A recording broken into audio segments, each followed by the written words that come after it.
Hello friends, आप सभी का स्वागत है टेक्निकल कोड यूट्यूब चैनल पे। तो इस वीडियो के अंदर हम देखेंगे एप्लेट प्रोग्राम को लिखने का कौन सा addition of two numbers using applet program. ठीक है, तो एप्लेट प्रोग्राम कैसे लिखते हैं। देखिए, एप्लेट प्रोग्राम लिखने के लिए हमारे पास दो कोड को लिखना जरूरी है। पहला है सोर्स कोड और दूसरा HTML कोड। सोर्स कोड यानी कि एप्लेट प्रोग्राम को हम कहते हैं, और HTML कोड क्या होता है कि HTML के स्ट्रक्चर के साथ हम एप्लेट का जो क्लास होता है उसको लगाते हैं, और दोनों इसको क्या करते हैं, लिंक करते हैं। कैसे लिंक करेंगे। HTML के अंदर हम जो सोर्स कोड होता है उसका डॉट एक्सटेंशन डॉट क्लास जो होता है ना, उसको HTML के साथ लिंक करते हैं। यानी कहने का मतलब क्या है, सोर्स कोड और HTML कोड को दोनों को लिंक करते हैं। ये सब कुछ मैं आपको प्रैक्टिकली बताऊंगा, तब आपको समझ आ जाएगा। ठीक है, और दूसरा, और हमें सोर्स कोड को लिखने के लिए हमारे पास दो चीज़ें करना जरूरी है। एक यूज़र इंटरफेस डिज़ाइन, एक यूज़र इंटरफेस को डिज़ाइन को लगाना जरूरी है। मतलब क्या होता है कि एक इंटरफेस होता है जिसके अंदर क्या होता है, यहाँ पे एक लेबल होता है और एक टेक्स्ट फील्ड होता है। टेक्स्ट फील्ड पे हमें क्या आता है, हमारे पास रिजल्ट आता है जो कि वैल्यूज़ में आता है ना। इसी तरह लॉजिकल मतलब क्या होता है कि एडिशन कैसे करना है। ठीक है, लॉजिकल कोडिंग का मतलब क्या होता है, एडिशन कैसे करना है। ठीक है, मैं अभी आपको बताऊंगा यूजर इंटरफेस डिजाइन क्या होता है, लॉजिकल कोडिंग क्या होता है, सब कुछ हम इसी वीडियो के अंदर प्रैक्टिकल भी हम देखेंगे ताकि आपको अच्छे से समझ आ जाए। चलिए कोड पे चलते हैं। देखिए फ्रेंड्स, ये मेरा क्या है, यूजर इंटरफेस डिज़ाइन है। देखिए यहाँ पर क्या है, एक लेबल है और टेक्स्ट फील्ड है। यहाँ पे मतलब मुझे कुछ वैल्यूज एंटर करना है, और यहाँ पर भी एक लेबल है और क्या है, मुझे यहाँ पे टेक्स्ट फील्ड एंटर करना है, और ये भी एक लेबल है। और यहाँ पर क्या आ जाएगा, हमारे पास रिजल्ट आ जाएगा। यहाँ पर जो कुछ भी दो वैल्यूज एंटर करूंगा, दोनों को ऐड अप करके हमारे पास क्या आ जाएगा, एक वैल्यू आ जाएगा। ठीक है, और सब कुछ कैसे परफॉर्म होगा, जब मैं यहाँ पे क्या है, बेसिकली ऐड क्या है, यहाँ पर एक बटन है। ठीक है, ये क्या है, बटन है। जब मैं इसको प्रेस करूंगा, दोनों वैल्यूज को यहाँ पर और यहाँ पर डालने के बाद मुझे क्या मिलेगा, आंसर मिलेगा। चलिए मैं करके दे भी दिखाता हूँ। यहाँ पे 10 लिखता हूँ और मैं यहाँ पे 20 लिखता हूँ, और यहाँ पे जब मैं ऐड कर बटन पे क्लिक करता हूँ तो हमारे पास क्या आ जाएगा, 30 आ जाएगा। तो ये सब कुछ कैसे हुआ, ये क्या है, बेसिकली यूज़र इंटरफेस डिज़ाइन है। ठीक है, और ये कैसे किया हमने, इस कोड में मैंने ये सब कुछ लिखा हुआ है। तो ये बेसिकली क्या है, सोर्स कोड है, और HTML कोड भी मैं आपको दिखाऊंगा। तो सबसे पहले हम क्या देखते हैं, इसको समझ लेते हैं। हम सोर्स कोड को हम समझ लेते हैं। ठीक है, तो अब सबसे पहले हम क्या लिखे हुए हैं यहाँ पे, ये बेसिकली सबसे पहला जो लाइन है वो कमेंट लाइन है। ठीक है, आप स्लैश स्टार के अंदर और यहाँ पर स्टार बैक स्लैश के अंदर कुछ भी लिख सकते हैं, वो कमेंट हो जाएगा। ठीक है, तो अब import java.awt, हम awt पैकेज को इंपोर्ट कर रहे हैं। ठीक है, awt का फुल फॉर्म क्या होता है, एब्स्ट्रैक्ट विंडोइंग टूल किट। ठीक है, अब ये क्या है, basically abstract windowing tool kit. देखिए क्या होता है,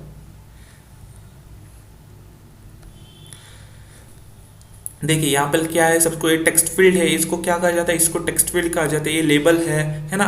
ये सब कुछ क्या है, बटन है, ये सब कुछ किसके अंदर आ जाता है, ये AWT पैकेज के अंदर आता है। ठीक है, इसीलिए हमको क्या कर रहे हैं, इस पैकेज को इंपोर्ट कर रहे हैं। अब दूसरा क्या है, import java.awt event dot star. मतलब इवेंट का मतलब क्या होता है कि कुछ इवेंट हो रहा है, कुछ टास्क हो रहा है, यानी कि कुछ एक्शन परफॉर्म हो रहा है। यानी कि जब एडिशन को दबा दूंगा तो क्या होता है कि दोनों वैल्यूज को, यानी इस वैल्यू को इस वैल्यू को क्या कर रहा है, एडअप हो रहा है। यानी कि कुछ टास्क हो रहा है, कुछ परफॉर्म हो रहा है, कुछ इवेंट को हम परफॉर्म कर रहे हैं। इसलिए हम क्या करते हैं, इवेंट क्या है, इवेंट एक क्लास है जिसको हम क्या कर रहे हैं, इंपोर्ट कर रहे हैं। ठीक है, awt.event.star इसको आपको लिखना है। ठीक है, उसके बाद हम आपको पता है कि, और अब आपको पता ही है कि जब भी हम एप्लेट प्रोग्राम लिखते हैं तब आपको क्या करना होता है, एप्लेट पैकेज को इंपोर्ट करना होता है। ठीक है, और वही चीज़ हमने लिखा है, import java.applet.star।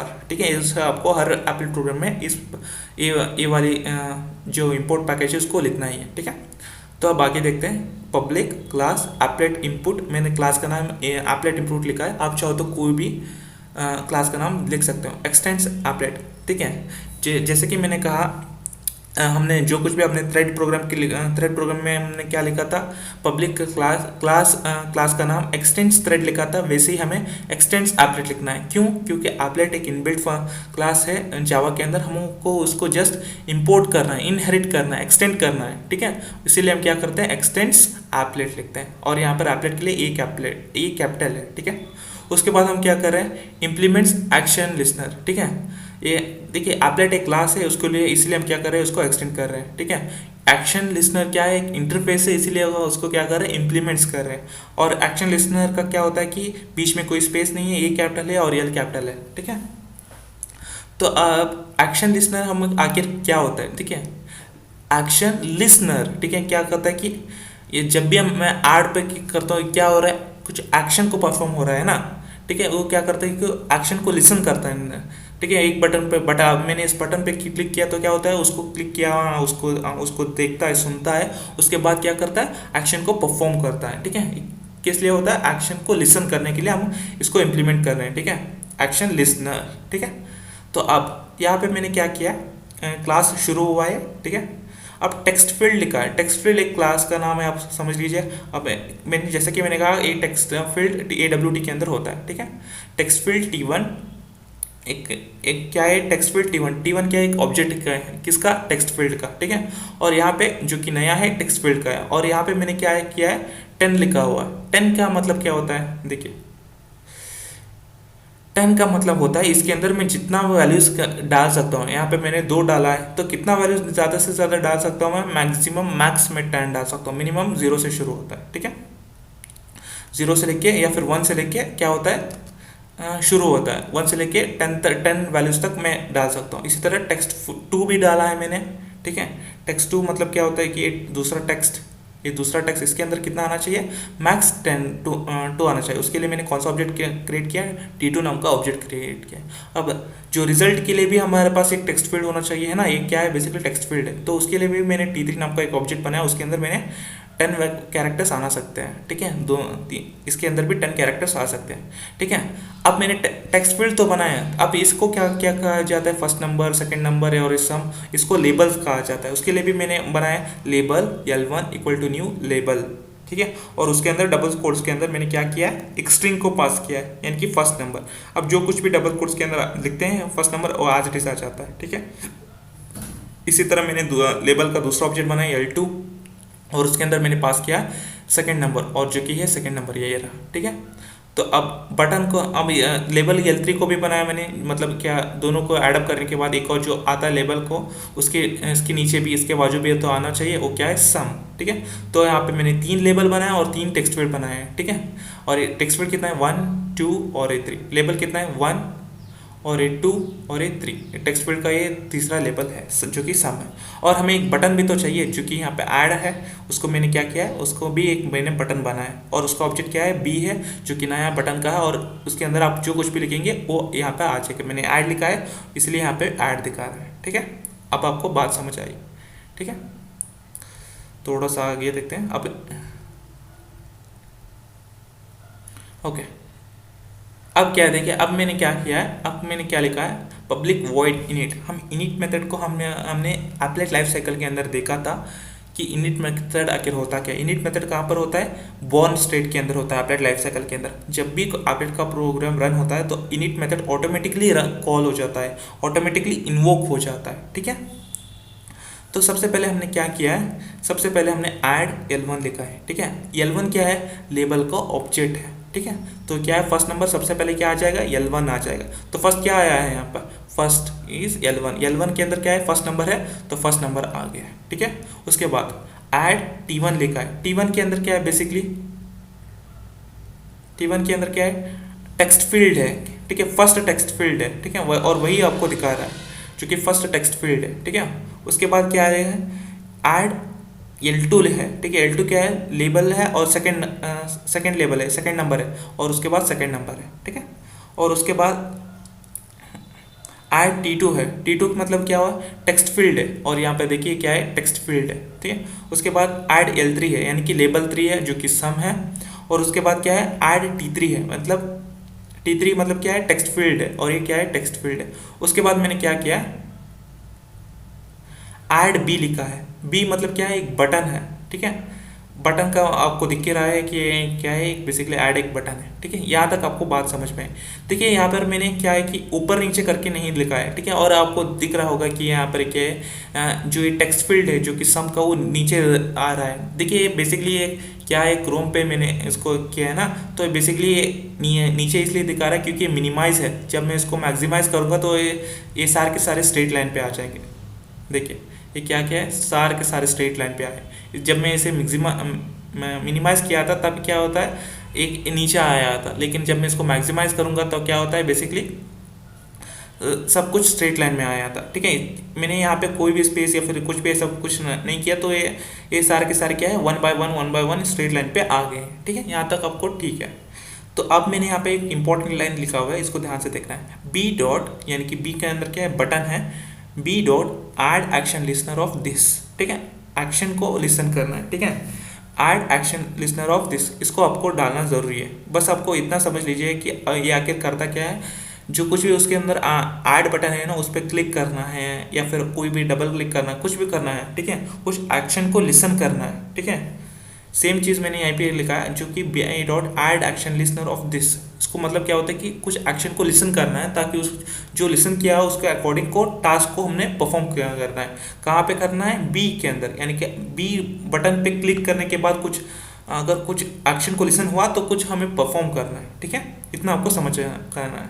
कहाँ पर, बटन बी पे, बस इतना आप समझ लीजिएगा, ठीक है। ये इनिट मेथड बंद हुआ, ठीक है। अब आता है ये सारा का सारा क्या है, अब तक जितने भी हमने देखा था वो सब कुछ क्या है, यूज़र इंटरफेस के बारे में था। क्या था, यूज़र इंटरफेस, यानी कि इसको बारे में, इसको क्या कहा जाता है, यूज़र इंटरफेस कहा जाता है, ठीक है। तो अब हम लिखते हैं लॉजिकल पार्ट। हमने पहले देखा था, हमने क्या देखा था, सोर्स कोड के अंदर हमें दो चीज़ें लिखनी होती है, यूज़र इंटरफेस डिज़ाइन और दूसरा होता है लॉजिकल कोड, ठीक है। ये सब कुछ क्या है, यूज़र इंटरफेस का हो गया। अब क्या है, ये सब कुछ ये लॉजिकल कोड है, ठीक है। अब public void action perform, action perform एक फंक्शन है, एक्शन को परफॉर्म करना। ये क्या था, एक्शन को लिसन करना, और क्या है, एक्शन को परफॉर्म करना। जिस तरह का एक्शन लिसन होता है उस तरह का एक्शन परफॉर्म होता है। उसके अंदर मैंने क्या एक्शन इवेंट डाला है, और उसका जो ऑब्जेक्ट क्या है, ई है, ठीक है। एक्शन को इवेंट करना, यानी कि किस तरह का एक्शन को प्रेजेंट करना, ठीक है।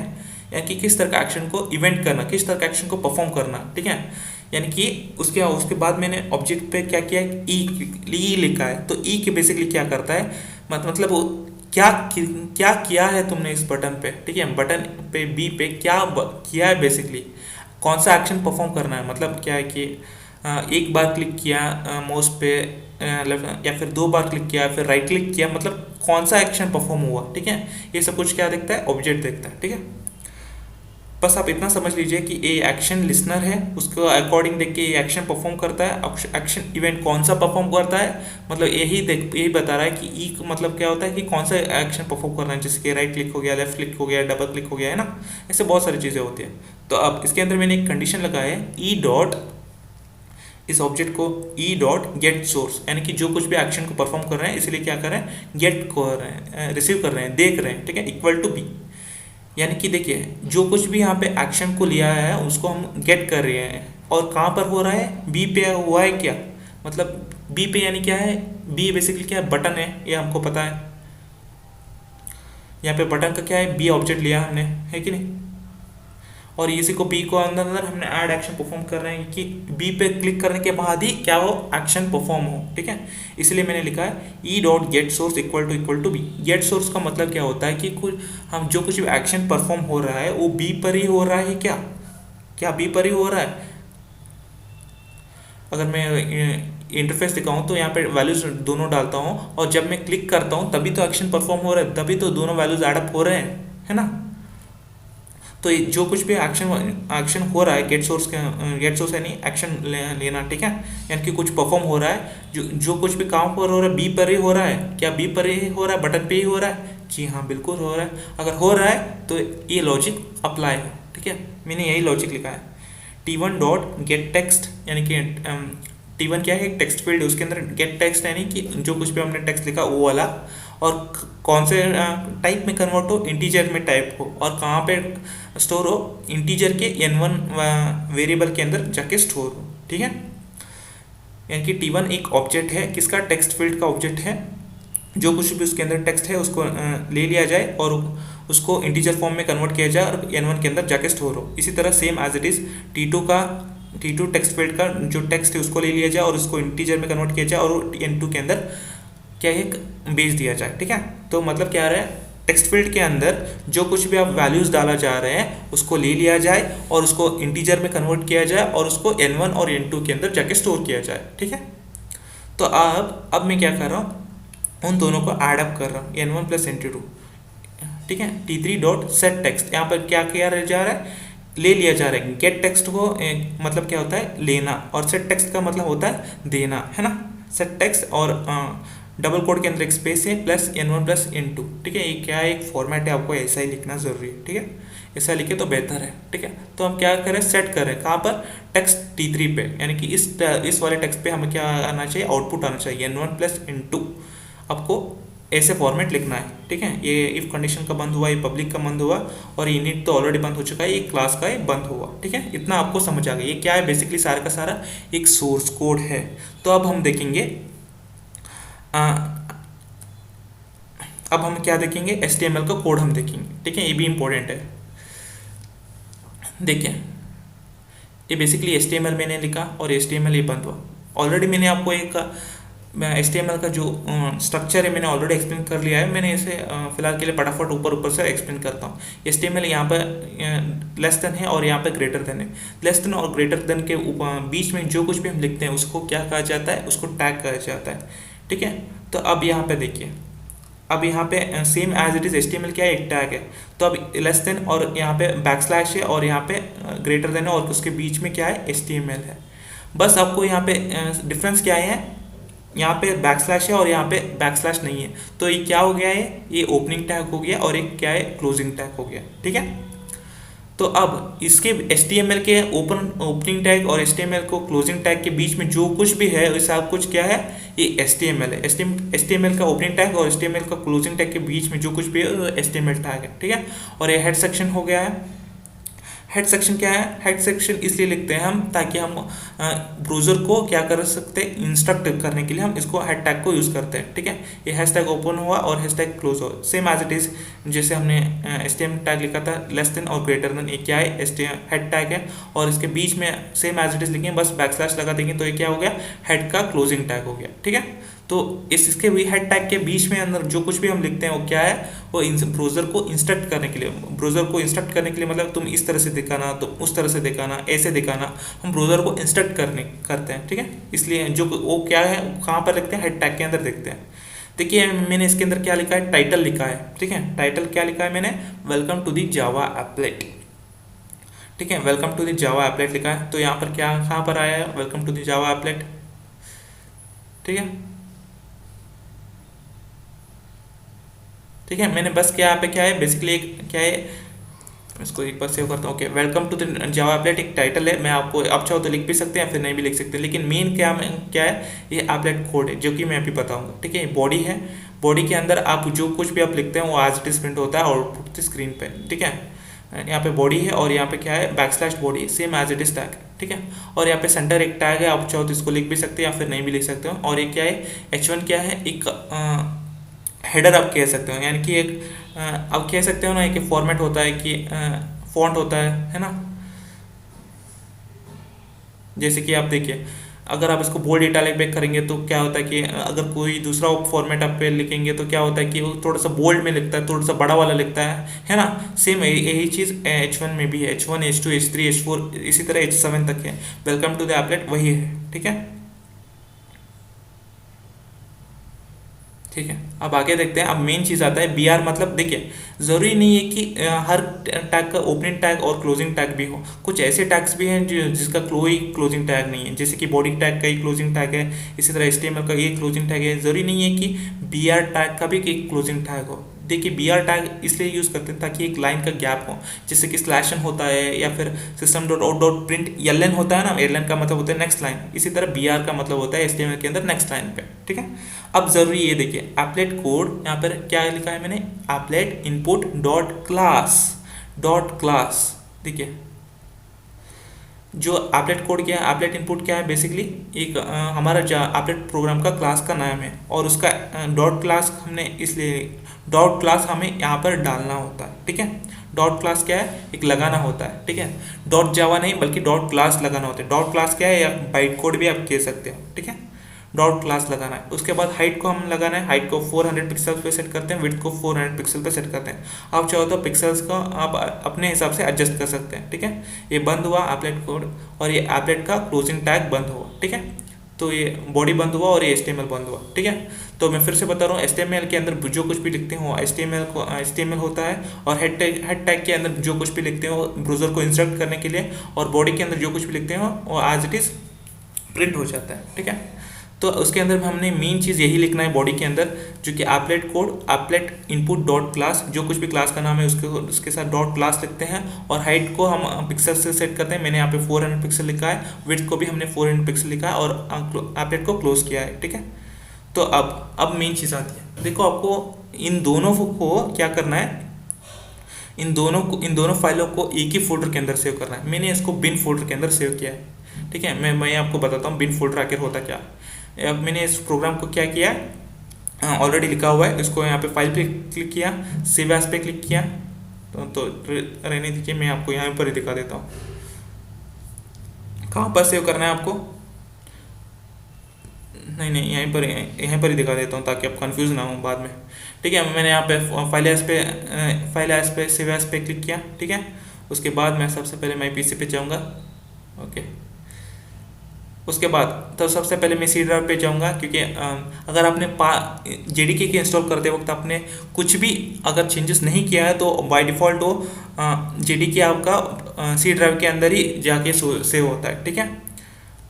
प्रोग्राम फाइल्स के अंदर गया मैं, ठीक है। प्रोग्राम फाइल्स के अंदर जाके मैंने यहाँ पे जावा के अंदर जाता हूँ, और JDK आपका बहुत सारा वर्जन होता है। देखिए आपको एप्लेट को रन करने के लिए आपको JDK 1 समथिंग जो कुछ भी वर्जन होता है उसको डाउनलोड करना होता है। अब अगर आप JDK जो नया वर्जन होता है, जैसे कि JDK 20 हो गया,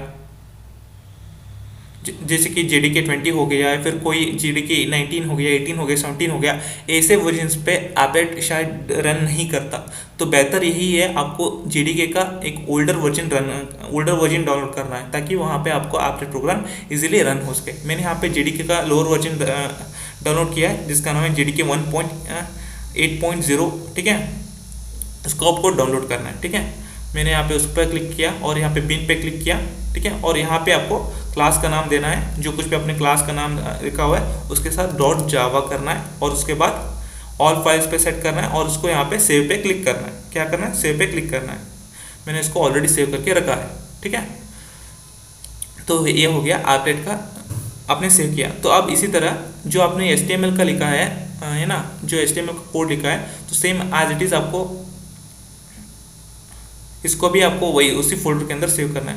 मैंने सेव एज पे क्लिक किया, तो सेम एज इट इज़ आपको सी ड्राइव के अंदर आना है, प्रोग्राम फाइल्स के अंदर आना है, जावा के अंदर आना है, JDK 1.80, मतलब आपको दूसरा वर्जन भी हो सकता है, लोअर वर्जन डाउनलोड करके तो बेहतर है। तो उसके अंदर आना है, बिन के अंदर आना है, और जो कुछ भी आप लिखना चाहते हैं एप्लेट का नाम, उसके साथ .html लिखना है, ठीक है। उसके बाद इसे यहाँ पे ऑल फाइल सेलेक्ट करना है और उसको सेव पे क्लिक कर देना है, ठीक है।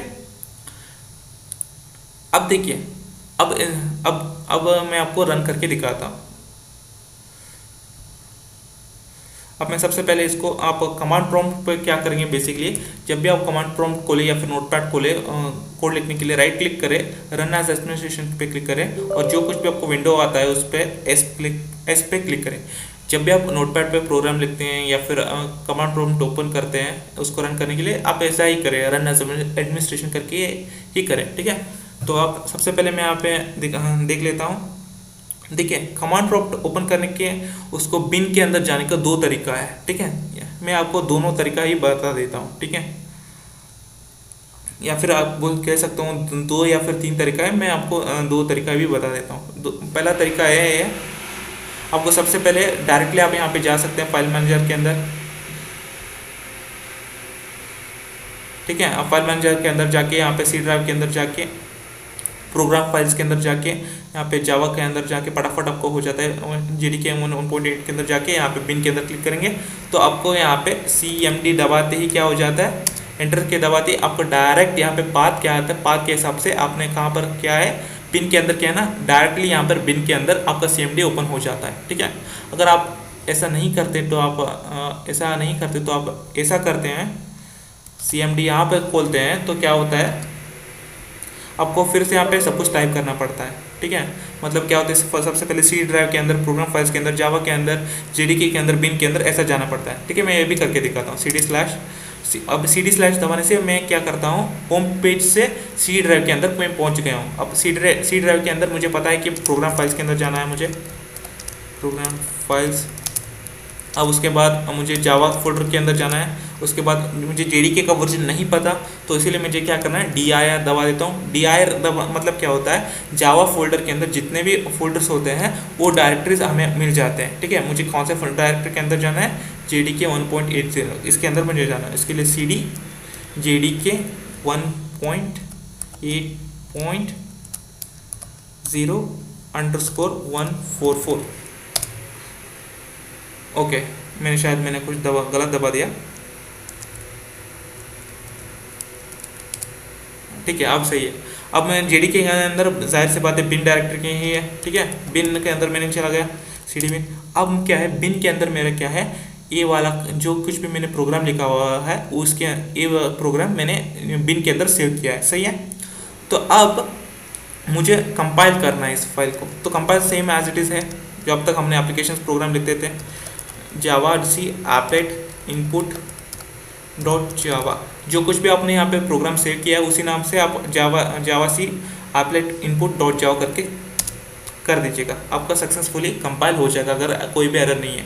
तो देखिए, आपको यहाँ पर बहुत ज़्यादा ध्यान देने वाली बात ये है, जो देखिए ये सबसे पहले क्या है, एक इनपुट एप्लेट इनपुट है, एक क्या है, एक एप्लेट का कोड है। ठीक है, ये क्या है, एप्लेट जो कि एप्लेट का HTML है, और क्या है, एप्लेट का जो कोड है एप्लेट का HTML है, और तीसरा क्या है, एप्लेट का डॉट क्लास है। जो कुछ भी अपने यहाँ अभी कंपाइल करने के बाद जो कुछ भी यहाँ पे फॉर्म होता है। ठीक है, अगर मैं यहाँ पे आपको बताऊँ,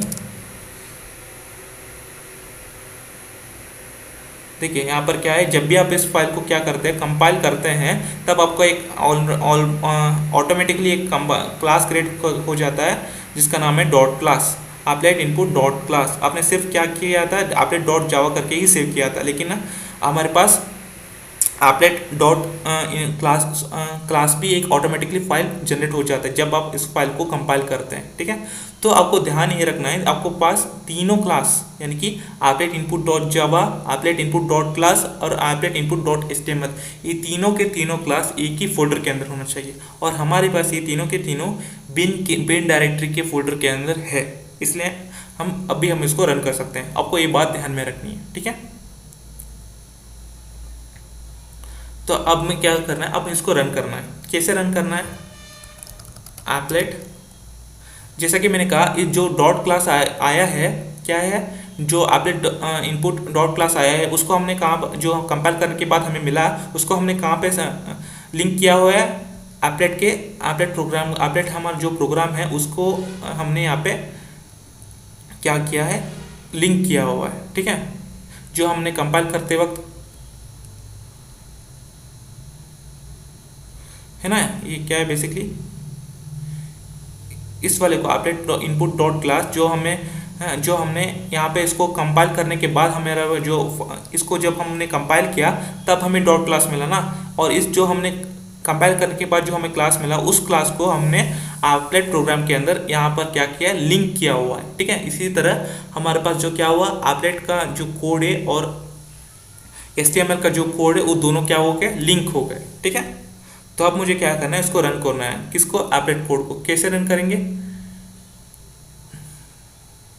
ठीक है, एप्लेट व्यूअर, क्लास का नाम क्या है, एप्लेट इनपुट डॉट HTML आपको लिखना है, ना कि डॉट जावा या फिर ना कि डॉट क्लास, आपको लिखना है एप्लेट व्यूअर, एप्लेट इनपुट क्या है, एप्लेट इनपुट एक हमारा क्लास का फाइल का नाम है। ठीक है, डॉट HTML लिखना है। ठीक है, HTML जहाँ की जब मैं एंटर दबाऊंगा तो देखिए हमारा क्या है, यूज़र इंटरफेस डिज़ाइन खुल चुका है।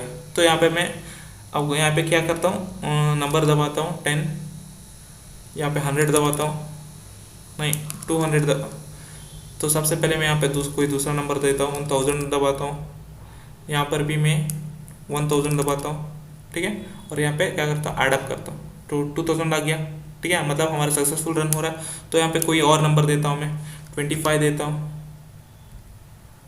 और 25 देता हूँ, यहाँ पे ऐड अप करता हूँ, तो हमारे पास आउटपुट क्या है, 50 आया, ठीक है, 25 + 25 50, यानी कि हमारा जो अपडेट प्रोग्राम है एडिशन ऑफ 2 नंबर्स वो सक्सेसफुली काम कर गया। तो इस तरह से आप एप्लेट का कोड और HTML का कोड लिख के दोनों को ज्वाइन अप करके फोल्डर एक ही डायरेक्टरी के यानी कि फोल्डर के अंदर सेव करके और जो JDK है उसको लोअर वर्जन को आपको इंस्टॉल करना है, ठीक है, ना कि नया वर्जन। इस तरह से आप इसको इस सारे टेक्निक्स को यूज़ करते हुए आप एक प्रोग्राम को एप्लेट का प्रोग्राम इजीली रन कर सकते हो। तो मुझे उम्मीद है फ्रेंड्स आपको सब कुछ पता चल गया होगा। अगर कुछ भी डाउट्स हो तो कमेंट सेक्शन आप के लिए खुला है, तो कमेंट कर दीजिएगा, मैं आपको रिप्लाई जरूर कर दूंगा। इस वीडियो को एक लाइक जरूर करें, चैनल को सब्सक्राइब करें एंड बेल आइकन भी जरूर दबाएं। मिलता है टेक केयर, बाय बाय।